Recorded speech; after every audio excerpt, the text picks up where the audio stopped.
I was with eXp for nearly 6 years. I think I should first mention that it's the second best real estate company out there, without question. And the founder, Glenn Sanford, he was a genius in creating this vision. He changed people's lives for the better, a lot of them. It's difficult being the first through that brick wall and creating a new type of business model. eXp, it really did that. And they were rewarded with it being one of the fastest growing and now largest brokerages in the country. But here's the thing. While being first gives you advantages to the marketplace, it also allows others to look at your business model and put together a business plan that actually perfects the imperfections that you couldn't account for in that designing phase. And that's what Real Broker did. I was an extremely happy agent at eXp Realty. Heck, I was one agent on the Agent Advisory Council in Massachusetts. I love the company. So what were the reasons and advantages of Real Broker that got me to leave eXp Realty? I'm going to list them out. Mind you, this is my opinion and what I personally saw. I implore you to do your own research and see if that's the case for you as well. And if you have any questions, then feel free to reach out. Confidentially, of course, I'm here for you.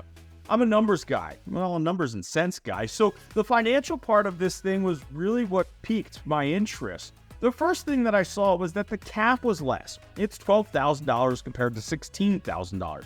Frankly, it's not the end of the world money, and $4,000 was not enough of a reason to leave eXp Realty. But the half cap for a team member goes from $8,000 down to $6,000 per year. I felt this would be helpful in recruiting new team members to the team. But also, what was nice is that the percent going to the cap is less. It's 15% at Real Broker compared to 20% at eXp Realty. I generally pay off my cap in 1 month at eXp Realty, so this wasn't really a big deal for me personally, but for agents on my team, that extra 5% can make a huge difference, especially for those new agents who are looking to get established and really living paycheck to paycheck. Ultimately, I saw this as something that would help me recruit new team members and be more competitive than my competition. I also liked how Real Broker, it didn't have a monthly fee like eXp Realty does. eXp Realty charges $85 per month. Real doesn't charge a monthly fee. They charge $750 per year, and the $750 is paid in the first 3 transactions, with Real taking $250 per transaction. And yeah, the $270 yearly difference is short money, and not something I really slept over, but this is huge. For a new agent, having to pay a monthly fee can be the difference between someone joining your team and someone joining one of those conventional brokerages. So again, another competitive advantage in what is the most difficult part of team building, recruiting. The other reason that this stuck out to me personally is that we pay for my wife to be an agent on the team as well. We do this just in case she needs to step in when I'm in a jam with a showing. She has a harder job than I do, and being a stay-at-home mom, you couldn't pay me enough to do that one, but paying $1,020 a year for just in case, it's always annoyed me just a little. All these financial things weren't enough to make me move, but when I started noticing it, they really did start adding up. At this point, I am at more than $5,000 per year savings. Not the end of the world money again, but $5,000 is a nice chunk of change. eXp and what they did for agents with the rewards of stock and the ability to buy stock at a discount per deal was just game-changing. While revolutionizing the business, they also helped us agents do something that a lot of us are awful at: build a nest egg so we can retire someday.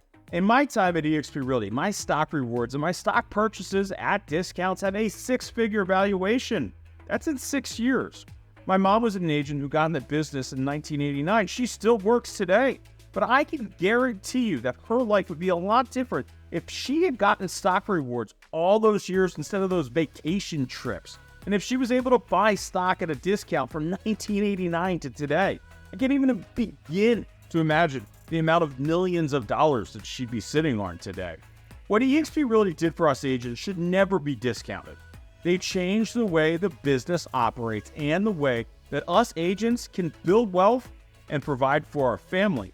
But like the other financial aspects, Real Brokerage took what eXp had and they perfected it. As an agent, you get shares once you cap.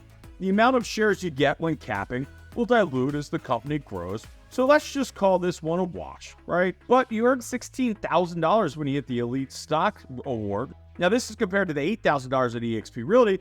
Now, eXp Realty touts a $16,000 award, but in my mind, it's really $12,000. You earn the additional $4,000 by giving back to the community, so that's where I calculate the $12,000. The other $4,000 to get to $16,000 comes if you go to eXp events. You're going to spend more than $2,000 per event if you go to an event in Vegas or Orlando, so I really don't call this a win. Like I say, it's really $12,000 at eXp Realty. So yeah, the $16,000 with no hoops to jump through, it's nice, but you can actually earn up to $24,000 a year by giving back to the Real community. If you teach in their learning center one time per month for the 12 months, then Real's going to give you an additional $8,000 in stock. We were at $5,000 before the stock rewards. Now add another $4,000 in the additional stock, and now we're up to $9,000. But I've always been active in the real estate community that I'm part of. So that is really an additional $8,000 for a total of $17,000 per year. Okay, now it's really starting to add up. Then there is the agent stock purchasing programs. And this, until recently, was almost equal. But eXp just made their program a lot less attractive. They reduced the discount of shares that you could buy to 5% from the 10% previously. This was actually one of the main factors as to why I left, because it adds up. So let's say it's a $10,000 commission, then that means you could buy $550 of stock for $500 with the adjustment. That turns out to be $525 of stock for the same $500 because they just decreased the value of the program. At Real, you can commit the same 5% of your commission, and then they're going to reward you 10% of additional shares for free for an agent that has not capped. And it gets better for capping agents because a capped agent can commit up to 10% of that commission of their check and receive a 20% additional bump in stock. So the same $10,000 commission, you get $50 in free stock if you have not capped and $100 if you have capped. And this is compared to the $25 that you get at eXp. And if you're an elite agent, you could actually max that out to be $200 in additional stock. This is a huge win for us agents that are trying to build our retirement account, because I don't know about you, but I don't want to be doing this forever. How the revenue share works also, it makes more sense at Real Broker. And it's so simple that, well, even a caveman could do it. You recruit someone and they cap, then it's $5,000 for tier 1, $4,000 for tier 2, $3,000 for tier 3, $2,000 for tier 4, and $1,000 for tier 5. It's not 7 levels, with the biggest contributor being the 7th level. At eXp, my 7th level guy was Brent Go. He's the #1 recruiter in the company. I capped out each of the 6 years that I was at eXp, which means that he earned $4,000 per year, or $24,000 during my time at eXp Realty. The issue is he's got tens of thousands of agents in his downline. I mean absolutely nothing to him on the 7th level, so how helpful is he really going to be? At Real Broker, the person who recruited you gets the most value of your production, and then the person that recruited them gets the second most value. Well, who is your relationship with? Who is the one that is most likely to help you out? It's the person you know and trust, and now at Real, the person who is most financially rewarded on your success. This just makes so much sense to me. I don't get the eXp model. The person who is most rewarded for my continued success and growth is the person that recruited me, not the guy who I've never spoken to and that I am literally just one of tens of thousands of. Real also has the ability for a person to have 2 sponsors. Yes, it's true, Real takes a 10% haircut off the top if you do this, but who cares? I literally lost friendships at eXp because one person chose me as a sponsor or they chose someone else. A relationship, it's far more important than some money. But at Real, you kind of get to have your cake and eat it too. I really loved that one. Then there's this one, and it's the big one, or a big one. The biggest knock against eXp is what I call downline silos. The company is divided by what downline you're in. There are a couple major downlines, and these major downlines, well, they offer different things to different people and different values. Some have this training, some even have a special conference. It creates an atmosphere of division, and the result is an atmosphere of internal competition instead of community. It drives me up the wall. It's single-handedly the biggest flaw of eXp Realty. That is why who you pick as a sponsor at eXp matters so much. And they tried to fix it, but essentially it was just too little too late. The ship was already too big. They couldn't turn quick enough to not hit the iceberg. Sorry for the Titanic analogy.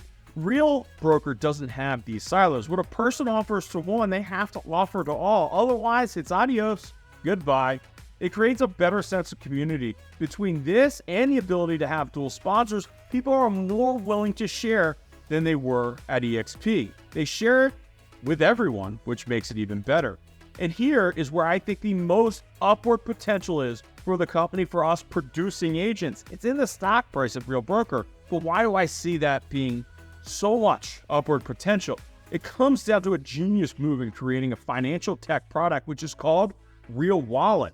But before I get to the Real Wallet part, all of those small amounts of money here and there and then there, well, they added up to nearly $19,000 per year. Now, 3 young daughters, the compounding interest of $19,000 means that college education for all of them is paid for and covered. And there may be a bunch left over for my wife in my retirement, hopefully someday. But back to the Real Wallet. The Real Wallet, which consisted of the Real debit card and Real credit card, it's going to change the relationship between a company and the agent. An agent at Real can have multiple streams of income, from real estate commissions to revenue share, from stock rewards, and joint venture quarterly payouts. Now with Real Wallet, all of these streams of income will funnel into here. Now you can have it so they can immediately go to your personal bank account, just a pass-through. Or maybe you have it so that just a percentage does. That's up to you. But what are the benefits for us agents of Real Wallet? First, funds in the Real Wallet, they're going to earn interest. Second, you can actually use funds in this account by using your Real debit card. And when transactions are made, an agent, they're going to actually earn points that can be used to offset transaction fees, caps, and other costs at Real. Most likely, you get 0 benefits right now each time you swipe your debit card. I know I don't. Then there's the Real credit card. Now, agents are actually able to access capital based on their holdings and things like past transactions, equity in Real, how much stock you have, revenue share, and any joint venture income. Essentially, Real uses these assets as collateral to extend you lines of credit to their agents so you can grow your business, or if you're in a tight squeeze, you got some cash. So why is this so important? Aside from the obvious of being access to capital and get rewards for something we do already, financial service companies are generally valued at higher multiples than real estate companies. This is why Compass and Redfin, they try to pass themselves off as tech companies. It's to try to fool Wall Street into giving them a higher valuation. Now, obviously, banks, they sell for higher multiples than real estate companies. So a blend of a company, real estate as well as a financial company, should provide a higher return on the stock price and thereby an opportunity to dramatically grow wealth and protecting our family's future by doing something we do every day, selling real estate. Essentially, I believe that this stock growth could help be the difference of living a comfortable life for me, my wife, my kids, and an extravagant lifestyle in my older years, and possibly leaving my kids something to be my legacy. It'd be a true pleasure to talk to you more about the benefits of Real in a one-on-one confidential conversation. It was the right decision for me, and in the end, it very well may not be the right decision for you, and I get that. I'm here to just give you the facts so you can make the best decision for you and your family. All my contact information, it's below, but feel free to reach out to me anytime. Until next time.